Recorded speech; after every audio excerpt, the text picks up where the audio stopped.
Hello class, today we're going to talk about chapter 13 in your textbook. That's drugs for muscle and joint disease and pain. The things we're going to cover today are muscles and joints, muscles, inflammation and swelling, osteoarthritis, rheumatoid arthritis, systemic lupus, gouty arthritis, and complementary and alternative therapies. Our learning objectives today are to define the role of muscle relaxants, to identify muscle relaxants and their various mechanisms of action, identify the non-narcotic analgesics and describe their uses and mechanisms of action, define autoimmune diseases, describe treatments for autoimmune disorders including rheumatoid arthritis and systemic lupus, and to identify agents used to treat osteoarthritis and gout and discuss their usage and effects. Conditions of the muscles and joints are really common. Most muscle relaxants are used to reduce spasticity associated with multiple sclerosis, cerebral palsy, skeletal muscle injuries, orthopedic surgery, even spinal cord injury. Other problems that can involve muscles and joints are treated with non-steroidal anti-inflammatories. I'm sure you probably have heard of NSAIDs before. A lot of them are available over the counter without a prescription. It's important for a pharmacy technician to be able to identify NSAIDs and if a patient is taking any medication over the counter so that nothing would cause a potential overdose of an NSAID with a prescription item. So skeletal muscles are voluntarily controlled by impulses originating in the central nervous system. We should probably go over the joints, ligaments, muscles, and tendons. The joints are the junction between two or more bones of the skeleton. Ligaments are non-contractile connective tissue that ties one bone to another. Muscles are an organ that produces movement by contracting, and tendons are tough cord-like tissue which connect muscle to bone.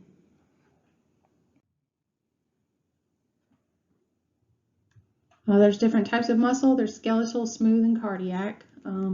There's a graph here that describes them. That's also described on page 510 of your textbook for a little more in-depth cover there.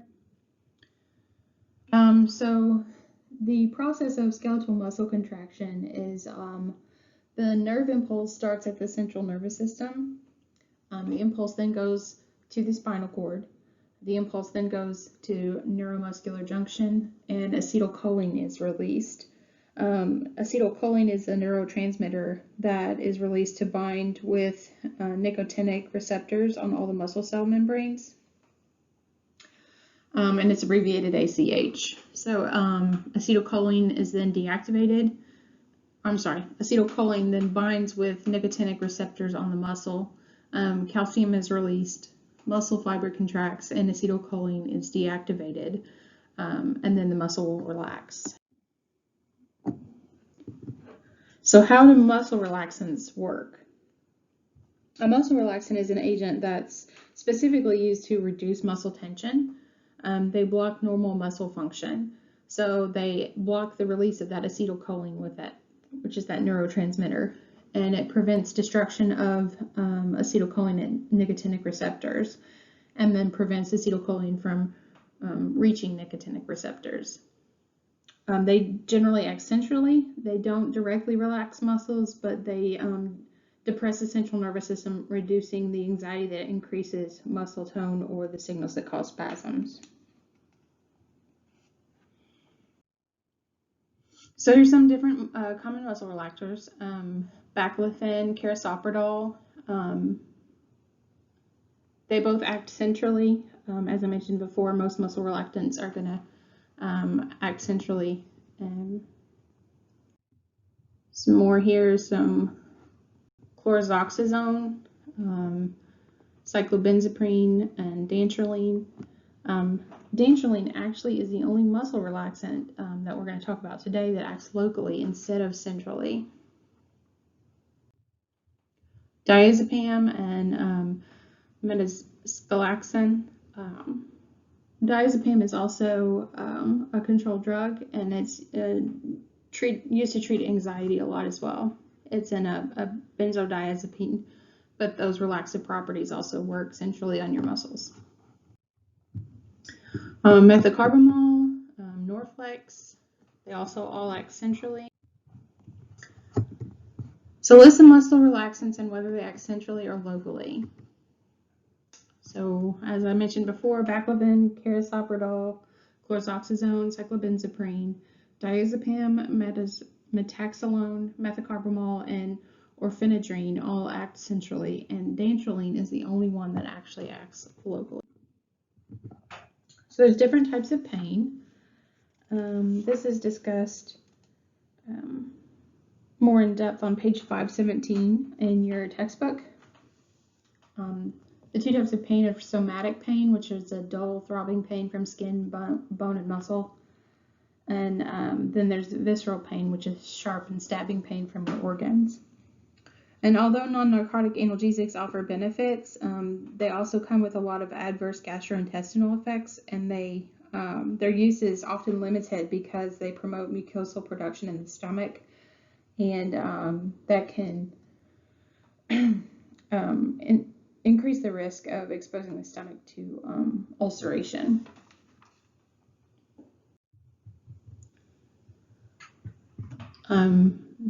The non-narcotic analgesics work by they relieve pain by interrupting the pathway, the pain pathway. They inhibit the cyclooxygenase, ultimately decreasing production of prostaglandins. NSAIDs are analgesic, antipyretic, which means fever reducing, and anti-inflammatory properties. Aspirin is one of the prototypes. And acetaminophen is also an analgesic and antipyretic properties, but it doesn't really work to decrease inflammation. So salicylates are a group of pain relievers. They were initially discovered and isolated from bark of the white willow tree and were first used to treat rheumatic fever. They work as an analgesic and they can cause GI upset and platelet changes. So a common salicylate would be aspirin, is probably the most common one that you would see as a technician. Here they are listed: aspirin, choline, salicylate. They do come with a list of pretty nasty side effects that you need to be aware of. So we also have mixed analgesics.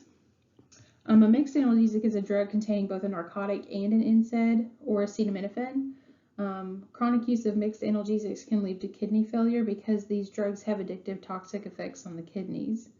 The FDA actually wants manufacturers to put an alcohol warning on the labels of all OTC analgesics. And for acetaminophen, the problem is generally liver toxicity. For ibuprofen, which is an NSAID, it's the increased risk of GI bleeds.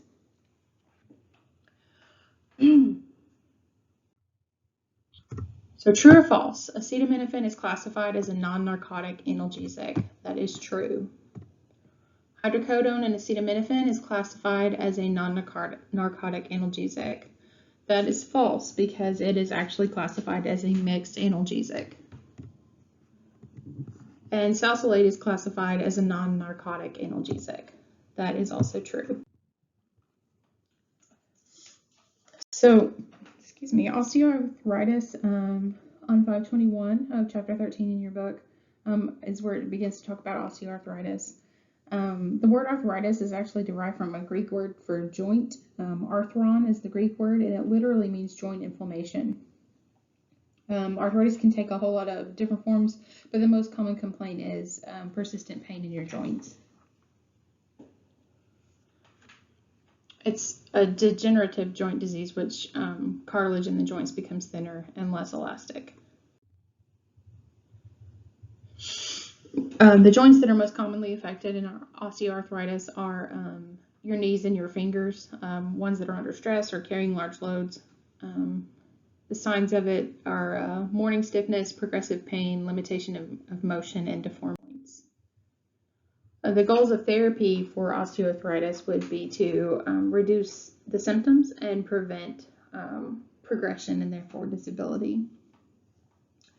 You can have surgery or joint replacements to treat severe osteoarthritis. There's also some non-pharmacologic therapies that are offered that most physicians actually encourage, and sometimes even in combination with pharmacologic therapies, but cold packs, hot packs, massage, and rest. Your first line medication to treat osteoarthritis would be acetaminophen. This is important because pharmacy technicians need to be aware of the maximum acetaminophen dose when dispensing combination narcotics, and they need to just be aware that a lot of times physicians aren't going to monitor that. So if you get a prescription that looks suspicious and it's more than 4 grams of Tylenol per day, then that physician needs to be alerted, and that prescription potentially would need to be changed. Here in the safety alert, it says acetaminophen is a component of hundreds of prescriptions and non-prescription medications. When used correctly, acetaminophen is remarkably safe. However, when taken at doses above recommended levels, acetaminophen may cause serious liver damage. In fact, acetaminophen poisoning has become the most common cause of acute liver failure in the United States.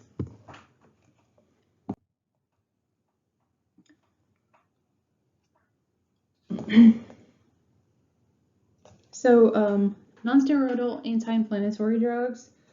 Actually, let me go back. One of the antidote for acetaminophen, if you should ever have an overdose, is acetylcysteine. And acetylcysteine is also used for treatment in some bronchial diseases like COPD and emphysema.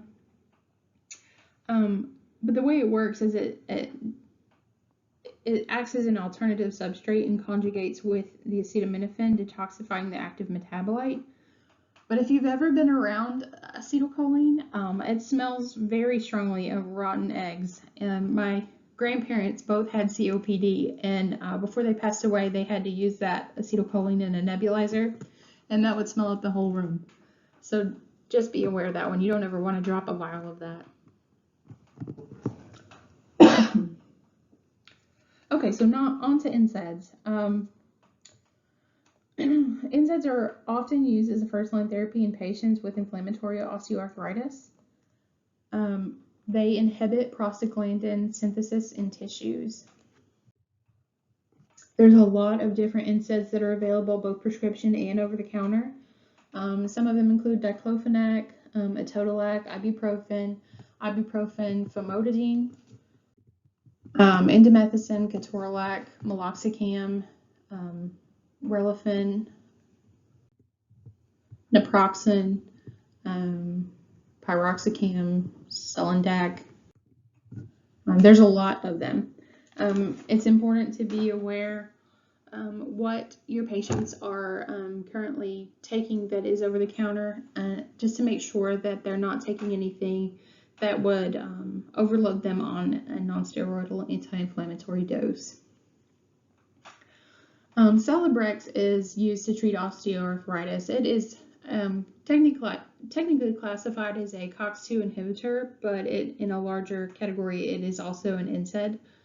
The way it works is it selectively inhibits COX-2, which promotes production of inflammation, causing prostaglandins. It does not inhibit prostaglandins that protect the GI lining. It's generally used to treat arthritis and other pain in patients with a history of ulcers or GI bleeding. It still has some GI upset for side effects, and if a patient is taking Celebrex,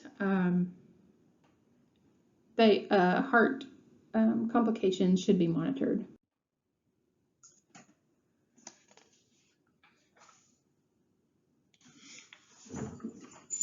Rheumatoid arthritis. There's actually a picture of hands that were x-rayed on 529 in your textbook, and it shows the joint deformation that comes along with the rheumatoid arthritis. It's pretty severe. I actually worked with a woman at UK who was a young woman, but she had inherited rheumatoid arthritis, and she couldn't even hold a pencil. So rheumatoid arthritis is entirely different from osteoarthritis because it's an autoimmune disorder. RA involves an abnormal process in which the immune system destroys the synovial membrane of the joint, and which it produces inflammation. The joints affected generally with rheumatoid arthritis are the small joints in the hand, feet, knees, wrists, and elbows. Some signs to watch out for are morning pain and stiffness, and it can be influenced by cold temperatures and barometric pressure. So the goals of therapy to treat rheumatoid arthritis are to maintain mobility and delay disability.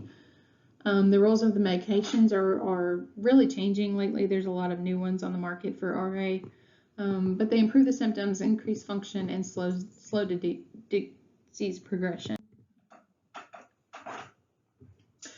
So disease-modifying anti-rheumatic drugs, or DMARDs, the way they work is they slow the joint destruction that creates disability, and the biologic response modifiers inhibit lymphocytes and cytokines. The therapeutic uses are to maintain disease and provide symptom control, and work best when started within the first 3 months of an RA diagnosis. The names of the DMARDs can be difficult to learn. These are actually really common if you work in a specialty pharmacy or in a hospital environment. A lot of them end in MAB. We just call them MABs at UK.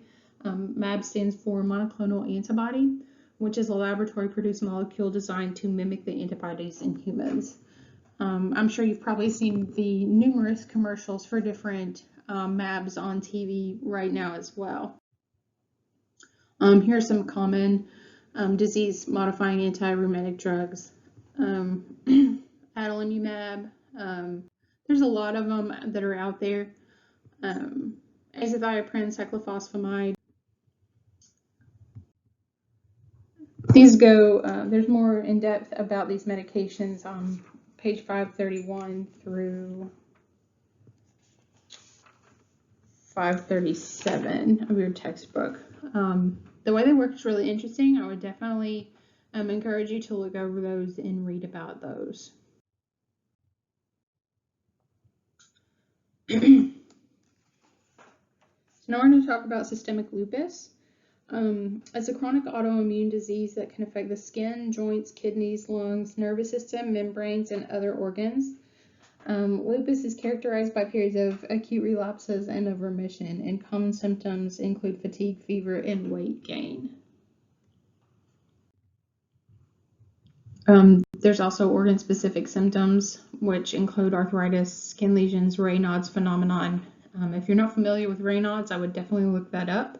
You can Google that and see pictures. It's where your skin, your blood flow to your extremities is significantly reduced.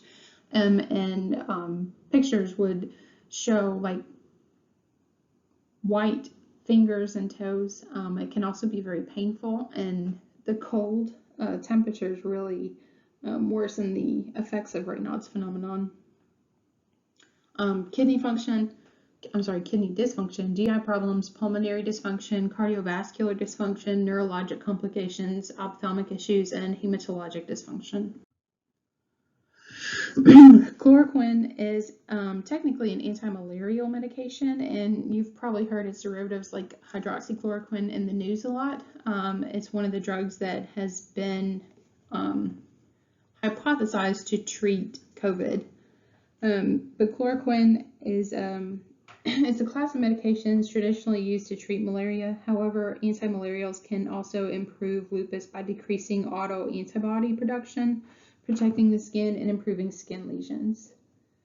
Hydroxychloroquine and chloroquine are the most frequently used anti-malarials.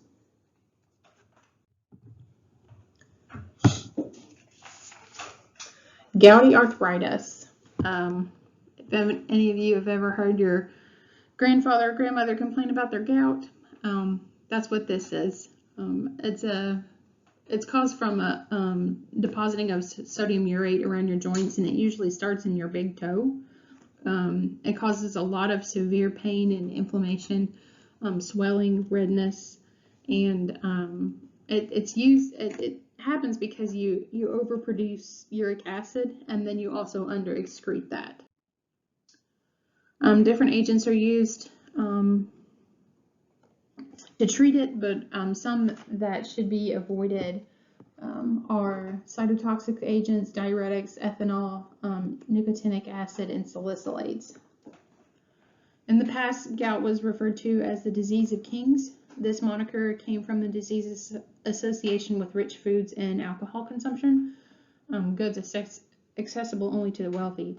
Now, you'll probably hear doctors recommend staying away from red meat because it's high in uric acid and can cause gout flare-ups. The worst pain that you'll experience in a gout attack is usually within the first 24 hours. It usually is resolved in 3 to 10 days with medication, and NSAIDs are usually used for the pain and the swelling. Another medication that's used to treat it is colchicine, allopurinol, Uloric, probenecid. These are all used to treat gout. Determine whether the following medications are used for RA, lupus, osteoarthritis, or gout. Colchicine is gout. Methotrexate is rheumatoid arthritis. Acetaminophen is osteoarthritis. Cyclophosphamide is rheumatoid arthritis. Chloroquine is lupus. NSAIDs are for RA symptom relief, OA with inflammation, and gout for pain and swelling. So there's also some complementary and alternative therapies that can be utilized for different types of inflammatory diseases. One of them is acupuncture, and it involves penetrating the skin with needles in specific areas to relieve joint discomfort. Also, chondroitin is used with glucosamine for hip and knee osteoarthritis. I'm sure you've probably heard of glucosamine and chondroitin. It's available over the counter as a dietary supplement. Its effectiveness of combination is unclear, but it's thought to work by inhibiting an enzyme that promotes inflammation. Your typical dose is 200 milligrams to 400 milligrams 2 or 3 times a day, but it does come with some GI side effects. It's also used to improve pain and stiffness from OA. It's thought to slow the joint degeneration. You should avoid it if you have a shellfish allergy. And the typical dose is 500 milligrams 3 times a day. That's the glucosamine. If you separated the glucosamine and the chondroitin, most of the time over the counter, you're going to see those together though. Willow bark is also another therapy. It contains salicin, and if you refer back to the salicylates, like aspirin, which was originally found in white willow bark, it's the same thing. Willow bark has been used to treat many different kinds of pain, including osteoarthritis, and comparative studies with traditional agents are warranted. So that's all for chapter 13. To summarize, most of the muscle relaxants are essentially acting and have sedation, reduced mental alertness, and reduced motor abilities as side effects. Many analgesics used for moderate pain, inflammation, and fever decrease the formation of prostaglandins. Acetaminophen acts centrally and should not be taken by patients with liver disease or alcoholism. And DMARDs may slow the progression of rheumatoid arthritis. Most of those DMARDs are also known as MABs, the monoclonal antibodies. That's important to remember. And hydroxychloroquine is used to treat both RA and lupus.